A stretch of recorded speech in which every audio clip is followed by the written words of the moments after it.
Pessoal, essa aqui então é a nossa aula 7. Nessa aula vamos focar em dois assuntos principais. Um deles vai ser a ferramenta Mendeley, que serve para ajudar vocês a lerem artigos científicos e fazerem suas anotações. E a segunda vai ser um artigo científico. Então nós vamos usar esse artigo científico em detecção de intrusões em redes veiculares para usar eles como estudo de caso, para demonstrar até como usar a ferramenta Mendeley e ao mesmo tempo como ler um artigo científico, como identificar os pontos principais aí, tá? Então, pessoal, vocês vão perceber que eu vou quebrar essa aula em duas partes, ela ficou muito grande, então não vou conseguir deixar ela toda em apenas uma aula. Então vamos ter a aula 7A, né, parte 1, e a aula 7, parte 2, né? Então, acompanhe aí essa aula e em seguida assistam a segunda também. Então, pessoal, nessa aula eu vou aproveitar para mostrar para vocês uma ferramenta bem legal que é Mendeley. E vou mostrar como que eu costumo usar o Mendeley para fazer anotações, né, em artigos. O Mendeley tem duas principais funcionalidades. Uma delas é fazer o controle de referências. Então, se eu vir aqui em Library, eu posso ter uma biblioteca de artigos, né? Eu posso criar várias collections diferentes. Eu criei, por exemplo, aqui uma collection chamada IDS, tá? E aqui dentro eu posso vir em add new, importar do meu computador aqui, né? Nesse caso eu já importei o artigo, né? O PDF, tá? Se eu vir aqui, eu posso gerenciar as informações desse PDF, né? Eu tenho as informações aqui no ladinho, onde eu consigo marcar, por exemplo, se ele já está lido, né? Eu posso marcar como lido aqui, eu posso fazer anotações. E a parte legal é que eu posso fazer essas anotações aqui por artigo, adicionar notas adesivas no próprio artigo, ou vir no notebook, criar, como vocês estão vendo que eu já tenho alguns, criar um notebook novo, ó. Por exemplo, sumário de IDS, ou de artigos sobre IDS, enfim. Porque o notebook ele permite que eu crie esse bloco de notas para vários artigos ao mesmo tempo. Então, se eu estou aqui nesse trabalho e resolvo em outro notebook, eu consigo, tá? Para qualquer trabalho que eu estou lendo, né, eu consigo usar o mesmo notebook se eu quiser. Então, eu posso criar um notebook sobre IDS e vários trabalhos de IDS que eu estou lendo, eu posso vir aqui e usar esse notebook, tá? Ou posso vir em annotations e fazer anotações específicas, né? A escrever que, por exemplo, isso é legal sobre um trabalho, ou ainda adicionar as notas adesivas, né? Eu posso vir aqui, stick note, opa, isso é legal, né? E aí vai ficar aqui uma notinha adesiva. Eu costumo usar uma taxonomia de cores, não deve ser o melhor nome da taxonomia, mas enfim, um esquema de cores, onde para cada uma dessas cores aqui eu atribuo um significado, uma semântica, tá? Então, em amarelo, é como se eu tivesse realmente um canetão ali, só destacando alguma coisa que é interessante, é legal. Em verde, eu costumo usar para todas as vantagens, né? Então, se eu vir aqui procurar, opa, ele tem essa vantagem aqui, ó, o FM-Score alcançou 100%. Eu já venho aqui e marco em verde, por exemplo, né? Ó, highlight em verde. E se eu quiser também adicionar uma nota sobre por que eu estou adicionando isso em verde, eu posso pôr aqui no ladinho. A F1 Score é perfeita. Então, eu posso adicionar aqui e fica também a notinha em verde, tá? Eu também costumo usar o vermelho para dizer quando tem algum problema, por exemplo, opa, só supondo, tá, pessoal? Esse APS maior que 17 aqui é um problema porque pode limitar, enfim. Então eu venho aqui e discuto, olha, o APS, olha, o APS não é ideal. Depois a gente fala o que é APS, tá, pessoal? Aqui é só um exemplo hipotético, nem eu lembro o que é APS. Depois a gente vai falar, tá aqui né, a nomenclatura, mas depois a gente vai falar com mais detalhes disso, tá? Aqui o foco por enquanto é mostrar a ferramenta, tá? Então eu costumo usar essas cores, eu posso depois deletar aqui. Eu uso também o azul sempre que tem uma coisa que é nova, se eu estou aprendendo uma coisa nova. Por exemplo, o APS, né? O que é APS? Eu não sei. E aí ele está falando o que é APS, eu já sublinho aqui, opa, APS para mim é uma coisa nova, então eu vou selecionar o APS, vou vir aqui, tá selecionado o PS, então já, beleza, é uma coisa nova. Quando eu for descer em todo o meu artigo e ver ele todo coloridinho assim, eu já consigo ver, opa, aqui tá a parte verde, que é a parte que tem uma novidade, que foi boa pro artigo, aqui tá uma parte vermelha que teve alguma crítica que eu tô fazendo no artigo, né, tem alguma coisa que eu não achei legal, que enfim, pode ser melhorada, tá? Isso aqui é uma coisa muito importante de ser feito quando vocês lerem trabalhos na literatura. Se preocupar com como é que eu melhoro esse trabalho, né? Pesquisa é isso, pesquisa é melhora contínua, né, evolução contínua, então eu vou tentar achar pontos que eu posso melhorar em cada trabalho que eu ler. Já no verde, no azul aqui, né, já é termos novos, tá, pessoal? E aí tem um monte de cores, vocês podem usar essas cores aqui para o que vocês quiserem também, tá?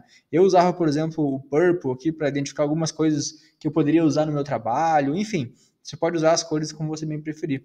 Mas isso que é legal do Mendeley, tá? Então você pode adicionar notas adesivas, pode criar notebooks e assim por diante, tá, pessoal? Para não ficar tão grande o vídeo, eu vou ler esse trabalho agora aqui e depois eu vou mostrar para vocês as notas que eu fiz para vocês conhecerem também, né, que é o segundo objetivo da disciplina dessa aula, vocês conhecerem também um pouco mais sobre esse trabalho que eu estou lendo e para vocês entenderem como que eu faço para revisar trabalhos, né? Qual que é a minha metodologia de revisão de trabalhos e o que, que a gente vai aprender sobre esse trabalho aqui, tá? É um trabalho que eu ainda não li, só dei uma passada, eu sei mais ou menos o que ele fala, mas daqui a pouco eu vou saber o que, que ele fala e a gente vai conversar sobre isso, tá? Então, até agora, tudo que a gente sabe, né, nós aqui na nossa aula, todos juntos, é que esse é um meta-IDS com meta-aprendizado, né, para sistemas de detecção de intrusões automotivos, e ele tem isso que ele chama de adaptativo, né, e aprendizável, né, aprendizável. Um pouco estranha a tradução no português, mas seria isso, né, o learnable e o adaptative. Vamos falar disso logo, logo. Então, pessoal, a gente vai olhar o passo a passo, né, que eu espero que vocês extraiam de um artigo. E aí a primeira parte, né, pegando esse trabalho aí como exemplo, né, como estudo de caso, a primeira etapa, né, é o abstract. Então, no abstract a gente vai tentar entender quais são essas informações-chave, né, que é a contextualização, em que contexto esse trabalho está situado, qual é a motivação para esse trabalho existir, né, por que esse contexto tem alguma coisa que seja interessante para a área de pesquisa, né, por que deve ser feita pesquisa nesse contexto, isso é motivação. Depois a justificativa bom, já sei que é importante trabalhar nesse contexto, mas e aí, será que alguém já trabalhou? As pessoas que trabalharam já resolveram o problema? Ainda existe um problema de pesquisa? A justificativa vai ter que dizer que sim, né? De alguma forma, para o trabalho existir, deve existir um problema de pesquisa a ser resolvido, que é o que justifica esse trabalho, beleza? Uma vez que a gente alcançar esses 3 primeiros pontos, esse trabalho ele vai ter que falar qual que é o objetivo deles, por que ele existe, então, né? O que ele está fazendo, né? E muitas vezes, isso aqui é um pouco opcional, mas é interessante, no abstract eles já falarem, né, qual que é a metodologia, ou seja, como é que eles alcançam aqueles objetivos. E além disso, né, geralmente no final, eles vão ou pontuar as contribuições deles, ou eles vão pelo menos trazer os resultados. Olha, com esse trabalho, né, fazendo essa metodologia em cima daquele objetivo, nós alcançamos determinadas métricas de tempo ou de acurácia, enfim, eles vão mostrar alguma informação, algum número normalmente, né, no final do seu abstract dizendo o que eles alcançaram. Nem todo trabalho vai trazer isso tudo aqui. Ou seja, nem todo trabalho é bem escrito. É isso que eu quero dizer para vocês. Um trabalho bem escrito, pessoal, ele vai cobrir todos esses itens aqui. Então, pessoal, vamos falar um pouquinho sobre a primeira parte do trabalho, que vem logo depois do título, que ela é super importante para que a gente tenha uma noção, né, do que o trabalho vai tratar. Tem essa visão geral antes mesmo do trabalho ser lido, né, como um todo. Então nós temos aqui já o título, o que dá pista pra gente, né, que é um meta-IDS. Então já sabemos que envolve detecção de intrusões. Sabemos que ele usa, ou mais do que usa, ele propõe, né, uma abordagem baseada em meta-learning. Né? A gente vai ver mais adiante o que é isso no próprio trabalho, ele deve explicar o que é isso. Né?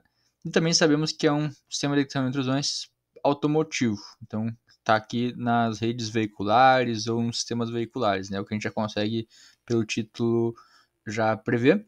E vimos também que ele está vendendo logo no título destacando duas coisas, que esse sistema ele tem o aprendizado, né? Ele é aprendizável, ele consegue evoluir, e também é adaptativo, né? Provavelmente para diferentes ataques, né? A gente já fica, né, associando a palavra adaptativo com o IDS, né? Ele deve se adaptar ou a diferentes ataques ou diferentes ambientes. Bom, aí a parte mais importante, né, do trabalho, não digo a mais importante, mas pelo menos aquela que reúne os conteúdos mais importantes que vão ser detalhados nas outras sessões também, é o próprio abstract. Então, no abstract, nós queremos sempre entender, né, alguns conceitos chaves. Não é só um resumo do que foi feito, tá? O abstract, ele começa já com alguns termos que são bastante importantes. Então, se nós começarmos a ler aqui, logo de início, vocês podem ver que nós temos aqui a motivação, onde ele está falando que o trabalho deles, ele está preocupado com redes veiculares que são vulneráveis. Então, mesmo antes da motivação, percebam que a gente já consegue pegar o contexto do trabalho. Tá? Então, percebe que eu estou com o notebook aberto aqui no lado, estou fazendo anotações para mostrar para vocês como que eu digeriria esse PDF se eu estivesse lendo ele assim para fazer uma revisão. Que na prática foi o que aconteceu, né? Esse aqui é um trabalho que eu estou revisando agora. Então, é dessa forma que eu faço uma revisão no trabalho. E dessa forma que eu recomendo também que vocês leiam os trabalhos de vocês na hora de fazer revisões e apresentar na disciplina, tá? Então, qual que é a ideia aqui? É ir pegando os conceitos chaves. Todo trabalho bem escrito, ele deve começar logo na primeira frase ou primeiras frases falando sobre o contexto do trabalho. Então a gente já sabe, lendo esse abstract aqui, que esse trabalho está situado, ele está no contexto de comunicação veicular, que eu destaquei em amarelo aqui, e também que ele está se preocupando, está abordando Controller Area Networks, são as CANs, tá? Percebam que, assim como vocês, eu também não conhecia esse tipo de rede, né? Porque a comunicação veicular não é minha área, né? Embora que eu trabalhe bastante com detecção de intrusões, eu não conhecia ainda essa tecnologia aqui, tá? Tô conhecendo com esse trabalho. Então, é super normal você ler um trabalho que tem termos que você não conhece. Então, você pode ver que já anotei aqui, ó, a gente está aprendendo que na comunicação veicular são usadas esse tipo de rede, né? A gente não sabe ainda o que é isso, mas a gente já cria uma expectativa de, opa, com esse trabalho aqui, eu vou entender um pouquinho melhor o que é a CAN, tá? Ou pelo menos eu vou, né, se eu estou ouvindo pela primeira vez, eu vou, né, pelo menos ter um overview, vou entender um pouquinho o que é a CAN. Mas a gente já tem uma dica aqui, né, que são redes, né, que são implementadas dentro de veículos. Então, são redes que são usadas em sistemas automobilísticos, ok? E ele está falando aqui, né, de veículos modernos, né? E aí entra a parte da motivação que eu falei para vocês antes, né? Então, na primeira frase ele já traz duas coisas: o contexto, que é a rede veicular, é Control Area Networks, que são as CANs, e o problema já, né, que é a vulnerabilidade. Então, esse problema aqui é o que motiva, né? É o que levanta-se a necessidade de novos estudos nessa área. Então, por que é interessante eu estudar redes veiculares, né, ou as CANs? Porque elas têm vulnerabilidades. Então, é por isso que é importante estudar essas áreas, esse tipo de rede na ótica da detecção de intrusões. Então, logo embaixo, ele já começa a falar, ó, aí já tem uma justificativa aqui para o trabalho dele. A justificativa, né, é basicamente responder o porquê que o que existe hoje não serve, né? Quer dizer, motivação, ele mostra por que é importante estudar o tema. Opa, redes veiculares são vulneráveis, então é importante estudar isso. Já é a motivação, ele está motivando o trabalho. Só que se elas forem vulneráveis e tiverem um montão de propostas já de DS que resolvem os problemas de vulnerabilidade, não teria muita, né, justificativa para esse trabalho existir. Então é isso que vem na segunda frase. Ó, ele está dizendo que os IDS existentes, eles se esforçam, né, esse struggle seria se esforçam, esperneiam, né, para tentar se adaptar, né, a esses variados ataques cenários, né, os ataques cenários variados que existem nessas redes. E automaticamente para tentar detectar de forma precisa os ataques, especialmente de low volume. Então percebe que tem mais um termo aqui que é interessante, né?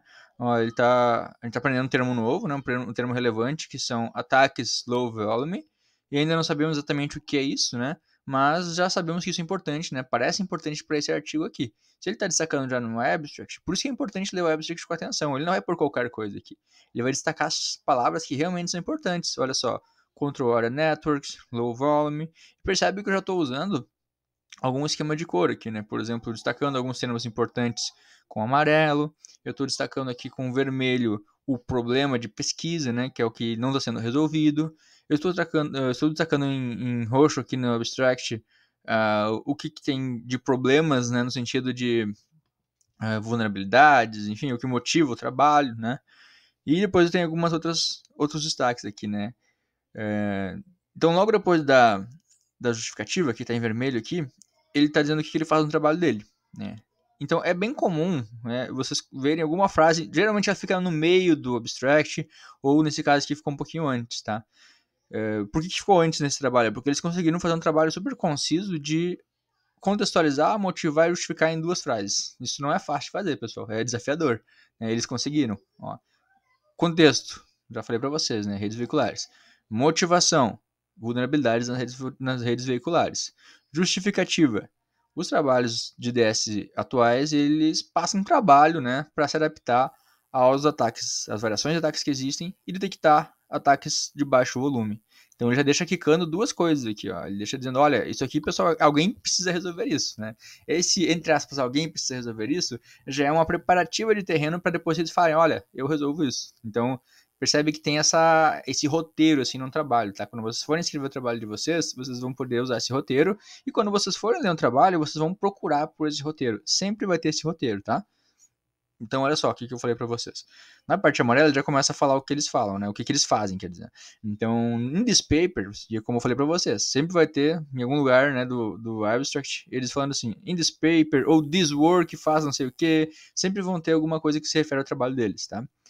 Nesse trabalho, então, nós introduzimos um novo DS, né? Esse novel aqui, ele é um novo de mais novo do que new, né? O new é um novo, mas o novel é um novo no sentido de inovador, né? Tipo, um novel é uma coisa que, assim, que avança o estado da arte, é melhor do que o que já tem, tá? Novel significa isso. Então tem a ver com novidade mesmo, não só com uma coisa nova, né, que é parecido com o que já existe.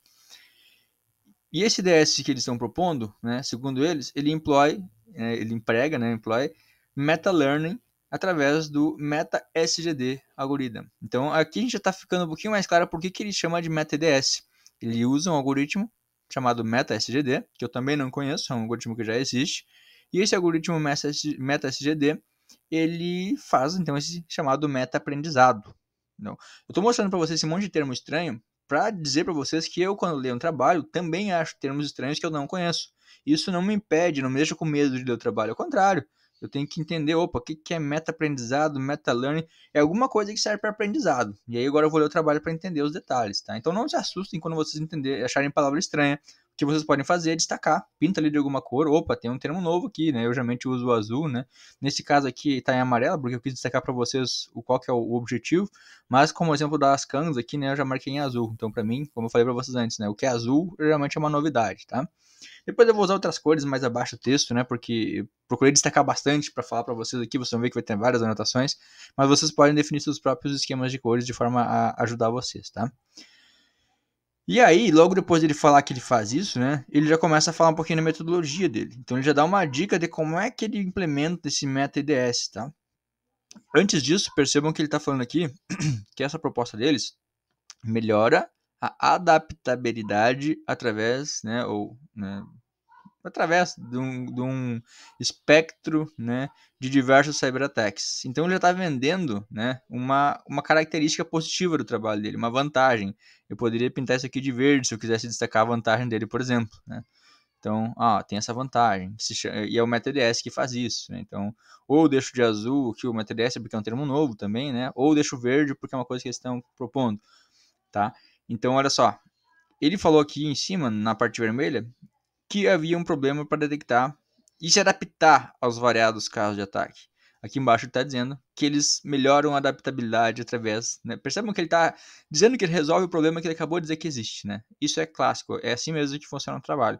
Você tem que dizer que existe um problema, e aqui ele não tem referências, porque é um abstract, mas depois da introdução ele deve pôr algumas referências, nos trabalhos relacionados, ele deve apresentar referências para dizer que realmente esse problema é um problema, ele vai ter que apontar os trabalhos que existem na literatura para dizer que de fato isso não está bem resolvido, né? E aqui ele vai dizer então que ele resolve esse problema. E aqui ele está dizendo já como ele resolve, né? Ele já fala um pouquinho da metodologia, né? De que forma que ele faz isso. Então ele fala que tem um bi-level optimization technique, ou seja, uma técnica de otimização de 2 níveis, né? O que dá para a gente entender aqui. E ele tem um nível interno, né, o inner level, que foca em otimizar a acurácia para ataques específicos, enquanto nós temos um level, né, um outro nível externo, o outer level, que ajusta, né, os metaparâmetros para garantir a generabilidade, tá? Ou generalização, né, se a gente for falar em português, é um termo mais comum. Então ele tem 2 níveis. Ele tem uma parte do algoritmo dele que se preocupa em otimizar a detecção para um ataque específico, ou seja, tem um ataque novo, esse aqui vamos treinar, vamos aprender para esse ataque. E tem uma outra parte que ele tem que ajustar os metaparâmetros para não deixar que seu IDS fique viciado naquele ataque. Ou seja, que quando você conhece um ataque novo, que ele não deixe de detectar de forma precisa, né, e que ele está falando especificamente da acurácia, né, com a métrica, não deixe que a acurácia baixe para outros ataques. Então ele tem que ter generalização. O IDS tem que ser bom para um ataque novo, tem que ser super bom, porque ele está ajustando para aquele ataque específico, mas ele também tem que ser ajustado para conseguir detectar ataques em gerais, né? Os outros ataques que ele conhece também, beleza? E aí, né, aqui em verde, eu deixei em verde porque já é uma contribuição deles também, uma proposta deles, né? Percebam que o trabalho pode ter várias contribuições. A principal contribuição desse trabalho aqui é o meta-IDS, tá? Que é o que ele começa falando aqui. Nesse paper, a gente introduz um DS inovador.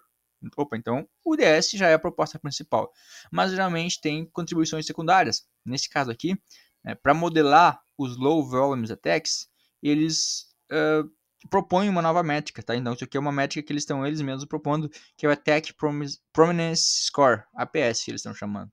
Então, basicamente isso aqui significa que eles vão que eles vão usar essa nova métrica para conseguir diferenciar ataques low volume de ataques não low volume.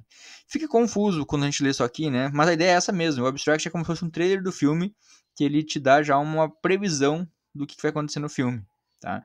Então ele não vai explicar tudo que está acontecendo no filme, né, no trailer, mas você já sabe, opa, então eles estão propondo um APS, agora eu vou ler lá embaixo e vou descobrir, né, o que é esse APS e como é que funciona, mas eles já dão uma dica aqui, que isso aqui identifica, né, alguns ataques, padrões de ataques, né, com um limiar, né, threshold, de limiar acima de 7, tá? A gente vai ver depois o que é mais isso, mas ele já fica essa dica, olha, eu proponho APS. A diferença de um trailer, né, do filme em relação ao filme e o abstract em relação ao resumo, ao artigo todo, é que o trailer do filme não conta o final do filme.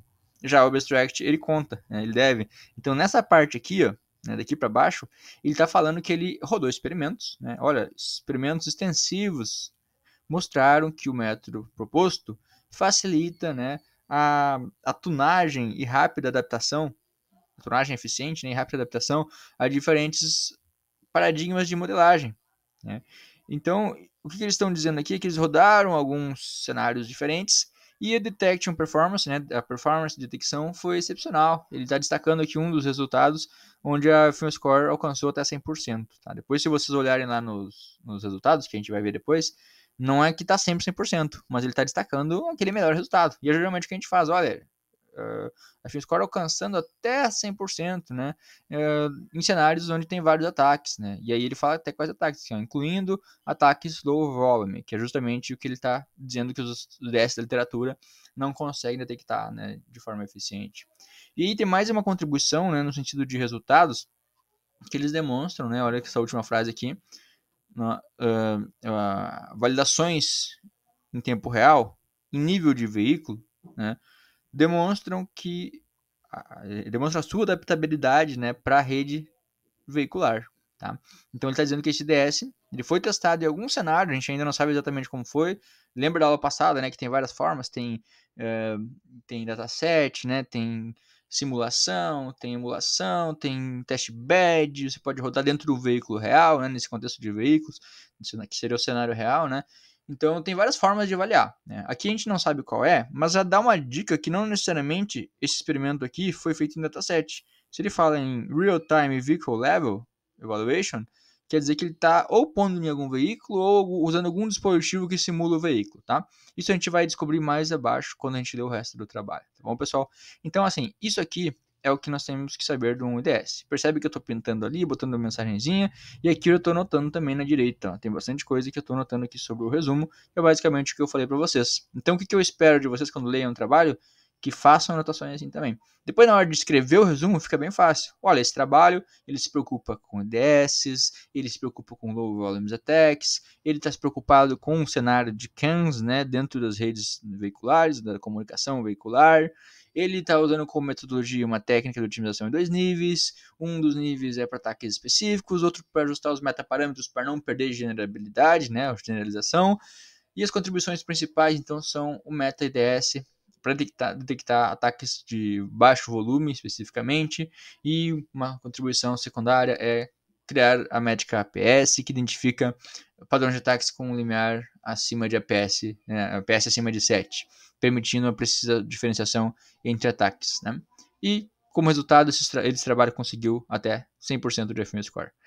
Esse é o resumo do trabalho que vocês escreveriam num trabalho relacionado, né? Se vocês estivessem escrevendo um trabalho relacionado de vocês, seria mais ou menos isso que vocês escreveriam, né? Percebam que só pelo abstract a gente já consegue pegar essas informações, porém, né, uma parte importante que vocês devem escrever também quando forem escreverem um trabalho é as limitações dele.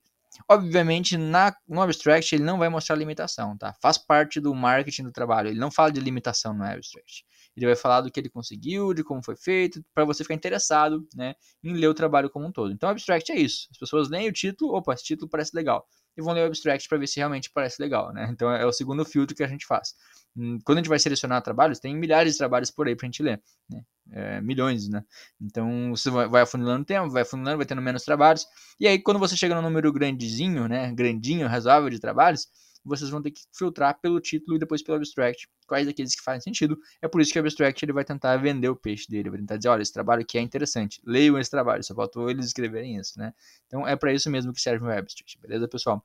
Quando vocês forem escrever esse trabalho aqui no trabalho de vocês, né, forem escrever, olha, existe um trabalho na literatura que faz isso aqui que ele está fazendo, vocês vão sempre tentar apontar os pontos fracos.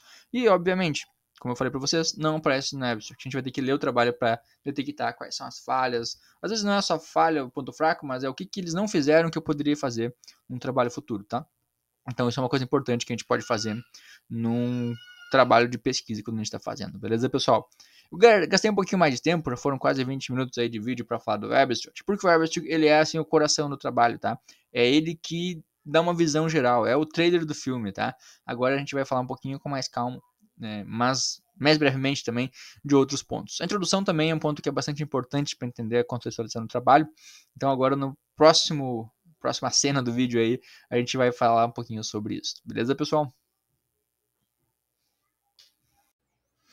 Na introdução, pessoal, nós vamos ver afirmações similares àquelas que nós vimos ao longo do resumo, porém, o que era uma frase vai virar um parágrafo, 2 parágrafos, 3 parágrafos aqui, tá? Além disso, nós vamos ter referências bibliográficas, vamos ter mais detalhes. Então, a introdução é similar ao resumo no sentido de que ela também apresenta contextualização, motivação, justificativa e objetivo, principalmente esses 4 pontos, e geralmente ela vai também trazer alguma prévia, né, da metodologia. Então ela não vai ainda, não é a sessão que vai mostrar a metodologia passo a passo, mas ela vai trazer alguns detalhezinhos um pouco mais detalhados geralmente que o resumo. Normalmente nossos trabalhos fazem isso, alguns podem não fazer.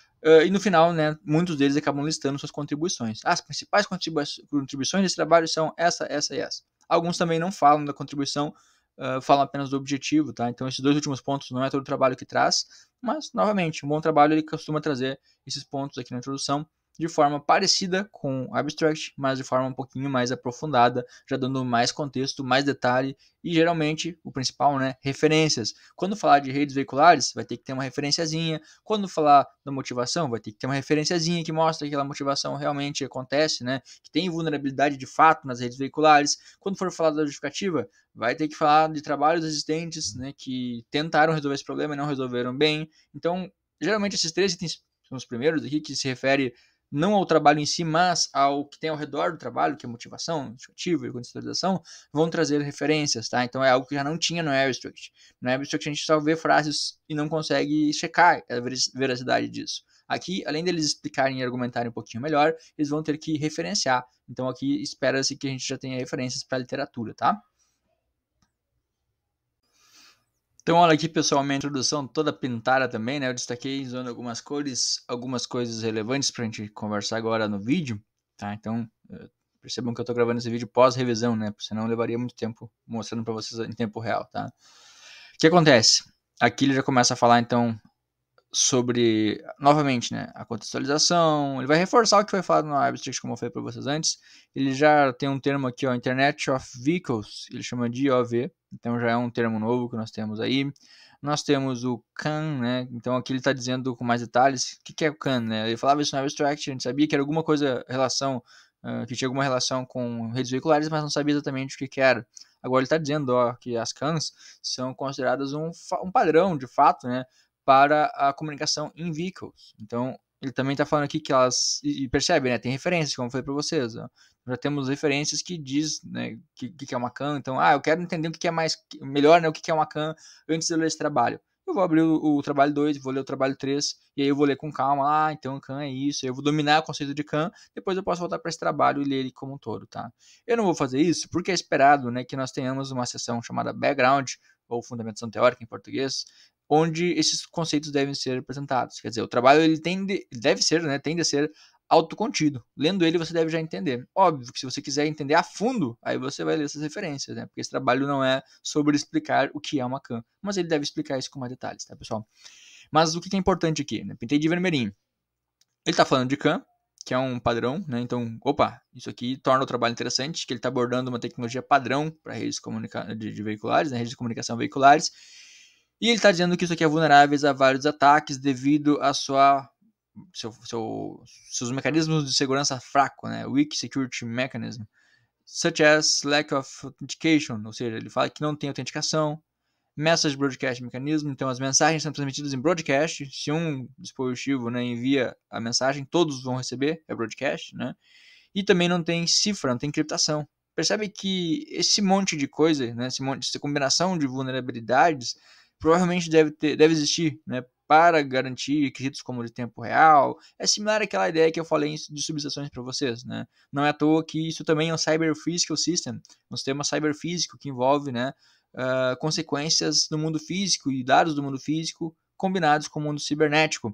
Então, né, nesse caso aqui, o mundo físico são os componentes automotivos, como eu falei para vocês, e esse conjunto de vulnerabilidades torna isso um prato cheio para atacantes, né? Então, essa parte em vermelho é o que está me dizendo, olha, realmente, alguém precisa abordar isso aí em algum trabalho, né? Então, o primeiro trabalho está motivando, esse é o papel dele. Diferente do Abstract, aqui ele já está referenciando, né? Então, a referência 1 já é uma referência que fala sobre isso, né, pessoal? E diz, olha, então tem aqui na literatura alguém dizendo que isso precisa ser resolvido. O ideal seria até ele pôr mais referências aqui, tá? Mas, ainda assim, ele está dizendo aqui, né, no próximo trabalho, está referenciando um outro trabalho, no próxima frase, né, ele referencia um outro trabalho que tenta problematizar um pouquinho mais. Então, ele fala que alguns algoritmos de segurança tradicionais, né, que existem, como criptografia, autenticação, já foram propostos na literatura para tentar resolver esses problemas, né, na internet convencional, né, especialmente no protocolo Ethernet, que é o que é utilizado em redes convencionais, mas isso não serve para redes veiculares. Tá? Eles não são aplicáveis para ambientes de in-vehicle networks, redes dentro de veículos. Né? Então, isso foi, né, a principal motivação para que essas redes veiculares sejam diferentes das tradicionais. Então, ataques que não podem mais acontecer nas redes tradicionais, porque já existe proteção para aquilo, como criptografia e autenticação, podem sim acontecer dentro de um veículo, tá? Então, ele está dizendo aqui embaixo também, não, que as redes veiculares, elas têm uma strong hard timing constraint, tem um requisito muito rígido de tempo, tá? Então, esse requisito muito rígido de tempo é o que leva, né, à necessidade, né, ao impedimento, né, de implementação desses algoritmos técnicos, né, clássicos, né? Porque vocês podem se perguntar, bom, mas e aí? Se não tem criptografia e autenticação, por que não faz criptografia e autenticação? Ele está explicando aqui, é porque nós temos que fazer tudo muito rápido, né? Os dispositivos precisam processar a informação e atuar muito rápido, que acaba não dando tempo, né? Não sobrando a margem de tempo para comportar o overhead de segurança, para fazer essa segurança, né? No sentido de autenticação e criptografia, por exemplo, tá? Então, o que ele está dizendo aqui é que os mecanismos clássicos não servem para esse ambiente. E é isso que já começa a motivar esse trabalho, tá? Isso então torna interessante esse trabalho. E aí agora a gente vai ler um pouquinho mais para ver, bom, e aí? Alguém já resolve esse problema? Não resolve? E aqui o que ele fala, né, no próximo, no parágrafo em azul, né, ele já está introduzindo o tema de pesquisa dele. Né? Então percebe que eu estou anotando aqui, percebe que o que eu estou lendo aqui já foi anotado antes. Né? Então esse trecho aqui, esse é o true, ele já introduz o termo de pesquisa, né, que é onde ele começa a falar que existe um problema que tem que ser resolvido, né, que é a necessidade de segurança nessas redes, e depois ele já dá um pouquinho de background, que é aqui onde ele fala do que é o IDS. Tá? O que é IDS? A IDS ele diz respeito a um método efetivo para proteger redes em veículos, porque ele tem um baixo overhead para o sistema para a rede do sistema, né? E uma capacidade adaptativa para diferentes adaptativo ele não fala aqui, e adaptativo para diferentes cenários de veículos, né? Então ele está dizendo que o IDS, né, ele deveria funcionar como método para proteger as redes veiculares devido ao seu overhead baixo, e ele fala também, né, que esses IDS deveriam ser adaptativos, né? Então ele está dizendo o que o IDS deveria fazer, tá? Porém, mais abaixo ele está dizendo, né, que tem problemas ainda, né? Que muitos trabalhos eles acabam trabalhando, né, com ataques onde nós temos um alto volume, né, um burst, né, um burst seria uma espécie de rajada de anomaly messages, de mensagens anômalas. Então eles estão bombardeando mesmo a rede com ataques, né? Então isso torna fácil, né? Fica tranquilo, fica bem fácil para você detectar esses ataques, né? Porque eles têm realmente uma capacidade muito alta de injeção de mensagens. E isso torna, né, um desvio padrão muito comum de você observar na rede. Qualquer IDS conseguiria pegar isso de forma eficiente, tá? Mas os ataques low volumes, que é o que eles estão dizendo que realmente é o problema, né? Que é o que ele está falando aqui, ó. In fact, the attack usually maintains invisible and low volume comportamento do atacante, né? Ele é mais invisível e baixo volume. Ele não corresponde com esse tráfego que esses trabalhos atuais eles acabam considerando. Então ele está falando aqui de um problema, de uma incompatibilidade dos IDS propostos na literatura com o cenário de ataque. Ele está dizendo, olha, tem IDS, mas esses IDS eles geralmente estão preocupados, né? Eles trabalham com design de ataques que são de alto volume, que é esses trabalhos 13, 14 e 15. Já, né, por outro lado, né, o atacante geralmente ele acaba mantendo um comportamento mais invisível, né, na rede, porque ele envia mensagens maliciosas, né, numa taxa menor, num volume menor. Então é isso que ele está dizendo aqui, tá? Então quer dizer o quê? Ele está justificando, né? Está dizendo, olha, existe um gap na literatura. Já tem IDS? Tem. Mas esses IDS eles não se preocupam com ataques de baixo volume. É por isso que eles já estão, né, destacando tanto no Eversect quanto aqui que o low volume para eles é um diferencial, tá? Percebam, né, pessoal, se eles propusessem uma solução, né, que simplesmente detecta ataques de alto volume, como os outros já fazem, você, né, enquanto revisor, você leria esse trabalho e questionaria, tá, mas e aí? Por que esse trabalho existe se já tem o 13, o 15, o 14 e o 15 que já fazem isso? Eles já detectam intrusões de redes veiculares. Por que eu vou usar um IDS diferente se já tem? Por que eu vou aceitar esse trabalho aqui no periódico que está sendo submetido se já existem outros trabalhos que fazem a mesma coisa? Tá? Então o que eles estão fazendo? Eles estão abordando um subproblema, que é ataques, né, um problema mais especializado, que é ataques de baixo volume. Então eles estão dizendo, olha, ataques de baixo volume nas redes veiculares, ninguém resolve. E é aí que a gente entra, resolvendo esse problema, tá? Então, esse é o motivo, essa é a justificativa do trabalho, tá? Beleza? Mais uma coisa que eu pulei aqui, pessoal, mas só para mostrar para vocês, a gente já falou disso nas aulas, né? Ele está dizendo, olha, que tem IDS baseado em aprendizado supervisionado, né? E o não supervisionado. O supervisionado geralmente é aquele baseado em assinaturas que nós estudamos nas aulas, né? Que ele tem baixa taxa de alarmes falsos, né? Que é o que ele chama de FAR aqui. Mas ele tem uma baixa, né, habilidade para detectar ataques desconhecidos. É o que a gente viu na aula, né? Baseado em assinatura, ele é muito bom enquanto ele tem assinatura. Não tem, ele não vai funcionar bem. Os IDS não supervisionados é aqueles que detectam anomalias. Que a gente falou isso também em aula, né, pessoal? Então percebam que esse trabalho tem vários conceitos que nós já vimos em aula. Então ele fala que esse trabalho, esse tipo de IDS aqui, ele funciona detectando, né, identificando várias anomalias no tráfego através de padrões que eles viam do comportamento, né, normal. Então tudo que é anormal, ele vai detectar, tá? Porém, eles têm uma... A gente fala tudo, né, porque na teoria deveria ser tudo, né? Se fosse tudo, ele não teria, né, problemas, mas na verdade ele tem problemas. E um dos problemas é justamente que ele tem um relativo alta taxa, né, de falso positivo. Ele dá muito alarme falso. Ele diz que tem ataque quando não existe, né? Diferente do aprendizado supervisionado, que ele nunca quase nunca daria um alarme falso, né? Exceto quando, óbvio, né, ele não tem conhecimento exato sobre alguma assinatura, né? Ele confundiu uma assinatura normal com uma assinatura daquele que já conhece. Pode acontecer e acontece, tá? Não é que...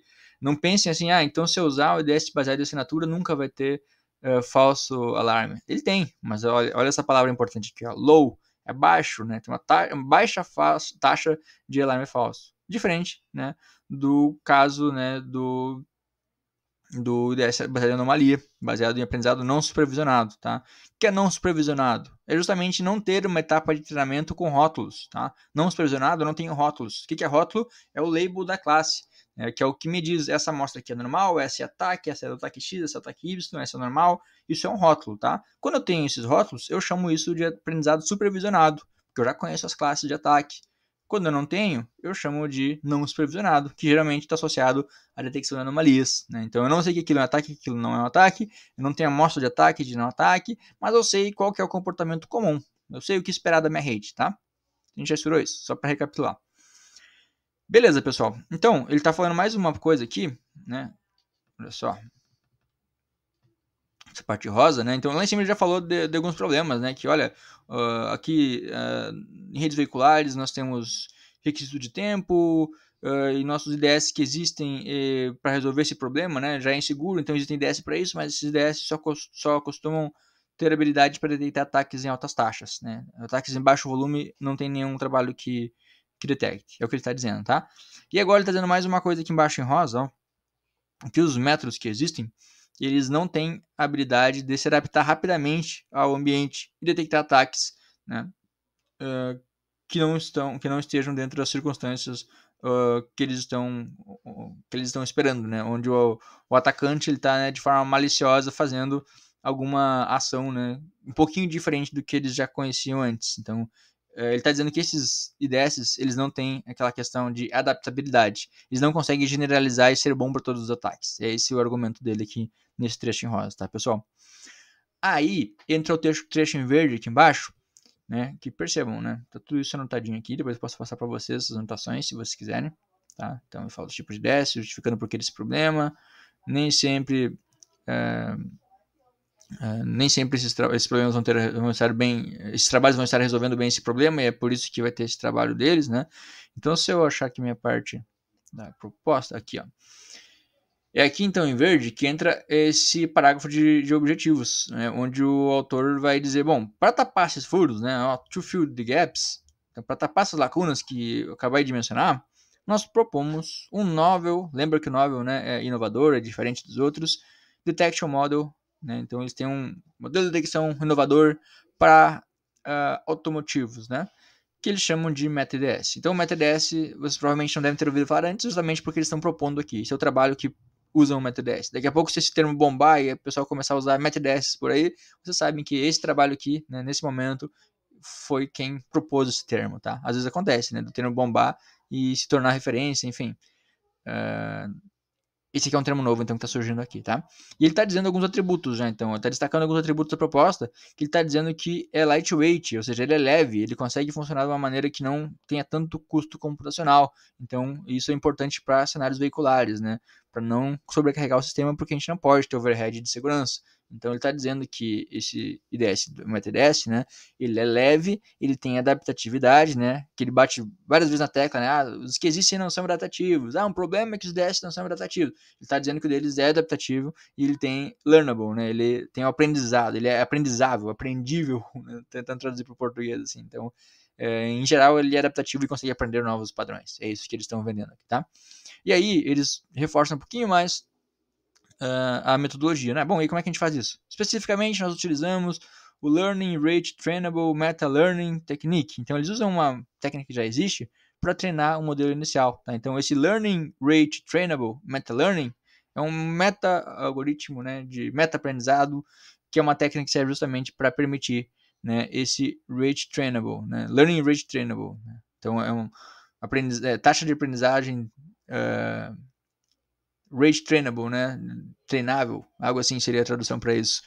Então, eles estão usando uma técnica existente, tá? Ah, eu não conheço a técnica. Tudo bem, não precisa conhecer, tá? Para ler esse trabalho. Eles vão ter que explicar isso um pouquinho mais abaixo. Muito provavelmente eles devem explicar isso. O importante é que a gente saiba que, opa, para alcançar isso, eles usam isso. Se eles falharem e não explicarem direito isso, eu consigo pelo menos ler um outro trabalho, procurar por isso aqui na internet, procurar em outros papers esse conceito, para entender, opa, então é esse conceito, né, essa técnica que eles usam para alcançar essa adaptatividade que eles têm, tá? Então, percebam que na introdução já dá para entender por que eles estão dizendo que usam isso. Porque eles usam um algoritmo que permite isso, tá? Por mais que o MetaIDS seja uma inovação deles, seja uma coisa totalmente nova, né, um IDS novo, eles usam tecnologias que já existem, tá, pessoal? Eles não vão fazer um algoritmo do zero, necessariamente. Muitas vezes eles vão combinar algoritmos existentes, vão usar pecinhas do quebra-cabeça, né, deles que já existem para montar, combinar elas de uma forma que eles alcancem esses atributos que eles estão vendendo aqui no IDS deles. Ah, meu IDS ele é adaptável. Tudo bem, ele é adaptável porque ele usou uma ferramenta, né, que permitia que ele ganhasse adaptatividade. Tá? Então é basicamente isso que eles estão dizendo aqui, ok? Aqui até uma falha do trabalho, né? Eles têm uma letra maiúscula no meio da frase, então agora eu vou criticar, né? Eu sou revisor desse trabalho, já vou chamar atenção, né? Puxar a orelha deles. Então, provavelmente esse on the other hand aqui entrou depois, né? Mas aí, o que eles estão dizendo é que, por outro lado, né, o modelo proposto por eles pode identificar esses ataques que estão treinados, né, com poucos samples, né, few short samples, sobre diferentes circunstâncias, né, para que eles sejam rapidamente adaptativos a diferentes ataques, tá? Então eles estão dizendo isso, que se eu variar o cenário, né, para diferentes ataques, eu consigo treinar esse meu IDS para que ele se adapte rapidamente para esses diferentes tipos de cenário, tá? Aqui ele está falando também que mais uma coisa, né, que ele tinha criticado antes, que os trabalhos atuais eles não generalizavam, não era adaptativo. Ele está dizendo mais uma vez, ó, olha, o MetaDS ele se demonstrou que esse paradigma, né, ele tem alta, né, tem uma excelente generalização em vários IDS, né, que existiam antes. Então ele generaliza vários IDS, ele consegue pegar vários ataques que os outros pegavam separadamente, tá? Beleza, pessoal? Aqui também eu anotei para vocês, ó, eles falham em dizer o que é IVN, tá? Ele fala aqui, ó, quando a IVN confronta um novo ataque, né? O que é IVN? Não deixa bem claro. Ele falou antes em IOV, que é Internet of Vehicles, tá? Mas o IVN, depois lendo o resto do trabalho, né, fica mais claro. Mas aqui a gente consegue deduzir, né? Pelo menos eu consegui deduzir, que é In-Vehicle Networks, né? In-Vehicle Networks, redes intraveiculares, ok? Então eles falharam, eles deveriam ter, na primeira vez que eles mostram a sigla, eles deveriam ter falado, olha, isso aqui é uma In-Vehicle Networks, beleza? Então, esse conceito, né, eles devem apresentar mais adiante também.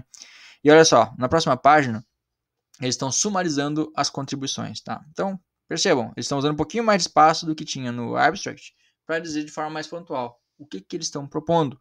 Começa a ficar de certa forma redundante, mas percebam que eles vão dando mais detalhes em camadas. Mais uma vez, a gente está propondo o IDS chamado MetaIDS. Já falaram 3 vezes, essa aqui é a 3ª vez, a gente já sabe disso, tá? Mas ele está dizendo mais uma vez, né, destacando em negrito até, que isso é um Optimization-Based Meta-Learning Technique for Intrusion Detection for Automobiles. Então ele está dizendo que é, né, uma técnica de meta-aprendizado baseada em otimização para detecção de intrusões em automotivos, ok? Então tá bem claro agora, assim, não tem como alguém confundir qual que é o objetivo desse trabalho. Pela 3ª vez ele está dizendo, né? E aqui ele está falando em forma de contribuições. Então essa, número 1, normalmente é a principal contribuição, tá? Além disso, uma contribuição secundária é o emprego de um Learning Rate Trainable Meta Learning Method. Então esse método de meta-aprendizado, né, que mais uma vez tem aquele Rate Trainable, né, taxa de treinável, é um pouco estranha essa tradução em português, né, Learning Rate Trainable, taxa treinável de aprendizado, é isso, taxa treinável de aprendizado. Esse método aqui, então, né, é o que ele usa para desenvolver um Anomaly Detection Model, um modelo de detecção de anomalias com uma adaptabilidade superior para diferentes ataques, né? Mais uma vez, isso aqui ele já falou, né? Só que ele está dando um pouquinho mais de informação. Fala do APS aqui também, que é aquela métrica nova que eles estão fazendo. Para que serve o APS?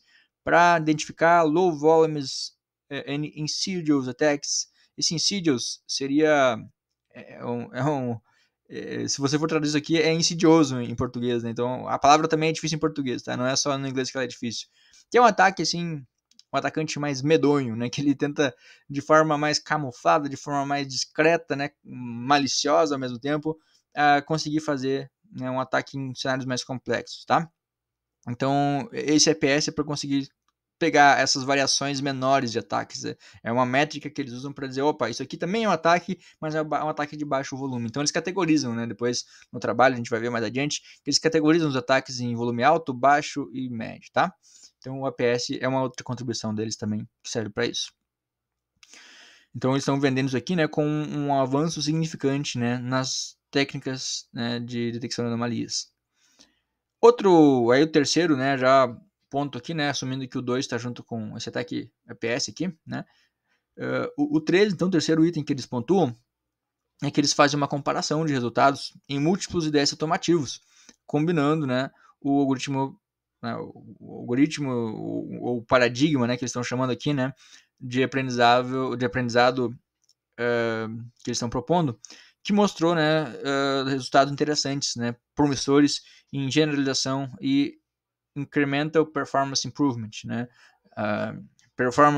melhoria de performance incremental, tá? Então tem a ver também com a generalização, né, que ele vai aprendendo ao longo do tempo, né, de forma incremental, e a performance vai melhorando. Então começa não tão bom eventualmente e vai melhorando, né, porque ele tem essa capacidade de auto-adaptar, tá?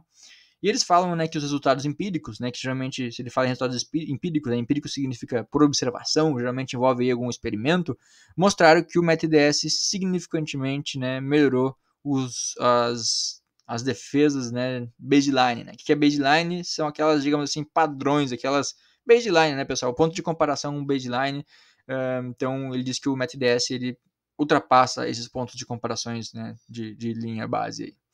Enquanto, né, ele também alcançou os requisitos industriais para resource cost, ou seja, ele está dizendo que ele alcançou os requisitos que a indústria impõe, né, em termos de custo de recurso computacional, tá? E aí depois, na parte amarela, ele está dizendo o que você vai encontrar no resto do trabalho. Então, o resto desse trabalho está organizado como segue. Seção 2 introduz os trabalhos relacionados. A seção 3 mostra, né, as vulnerabilidades em uma IVN, in Vehicle Network, bem como os ataques, cenários de ataques, né, e também implementação não, o deployment, né, a implantação de IDS já também nesses cenários. Na seção 4 vai vir a proposta deles, né? Então essa proposta deles é a parte-chave, né? O que a gente é mais interessado, mas para a gente chegar lá, ele mostra o que a literatura faz, quais são as lacunas antes, né? Na seção 2. As vulnerabilidades ele mostra na seção 3 e fala um pouco dos ataques. Então, assim, ele está dando subsídio para a gente chegar na seção 4 um pouquinho mais, né, afinados, para entender um pouquinho mais a proposta deles, tá? E aí depois eles analisam essa proposta deles da seção 4 na seção 5, né? Então a seção 5 ela é responsável por analisar os resultados, fazer experimentos, etc. E por fim, eles mostram lá na seção 6 a conclusão, né, dos resultados. Então, o que eles aprenderam de fato com esse trabalho. Beleza, pessoal?